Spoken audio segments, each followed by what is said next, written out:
सभी श्रोताओं को इस वीडियो में आप सभी का हार्दिक स्वागत, अभिनंदन। कन्नौज की लड़ाई अभी तक आपने पिछले 2 वीडियो में देखा। आज आखिरी एपिसोड कन्नौज की लड़ाई का आप सभी के सामने लेकर प्रस्तुत हुआ हूँ। आप ज़रूर सुने। चलते हैं कहानी की तरफ। रतिभान भी अपनी हाथी, घोड़ों और पैदल सेना लेकर पहुंचा।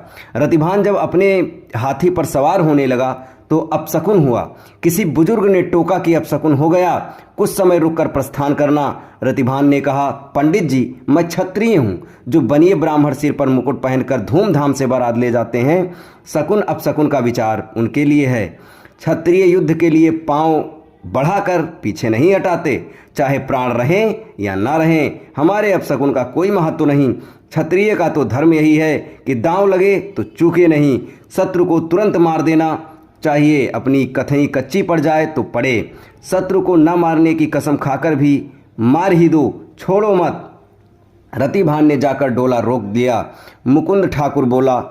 डोला के रक्षक ने कहा कि डोला तो अब दिल्ली के जाकर ही रुकेगा। तब रतिभान ने भी वही बात कही, पहले डोले को खेत में रख दो, फिर जो युद्ध में जीते वह डोला ले जाए।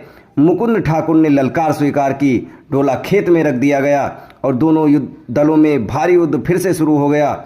मुकुंद ठाकुर ने ललकार स्वीकार की। फिर मुकुंद ठाकुर ने भाला चलाया, परंतु रतिभान ने वार को बचा लिया। फिर मुकुंद ने तलवार खींच ली और चेहरे पर वार किया। ढाल से वार रोक लिया गया। इधर तलवार टूट गई। ठाकुर ने सोचा, जिस तलवार से हाथियों के सूंड काटे, घोड़ों के पांव काट डाले, आज वह धोखा दे गई। फिर रतिभान ने पलटकर वार किया। मुकुंद ठाकुर डोले ही झूल गए। उनके गिरने से पृथ्वीराज कुछ घबराए। मुकुंद ठाकुर जैसे वीर का इस अवसर पर मारा जाना बहुत दुखद है। पृथ्वीराज की ललकार से दिल्ली के योद्धा फिर डोले पर जूझ पड़े।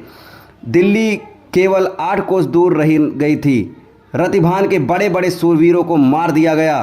पृथ्वीराज को चिंतित देखकर कान्हदेव आगे बढ़े। उन्होंने कहा, चिंता मत करो, जब तक शरीर में प्राण है युद्ध से पीछे नहीं हटूंगा। कहते हुए कान्हदेव ने अपनी हाथी आगे बढ़ा दिया। कान्हदेव ने फिर डोला खेत में रखवा लिया और युद्ध होने लगा। रतिभान ने सांग उठाकर मारी।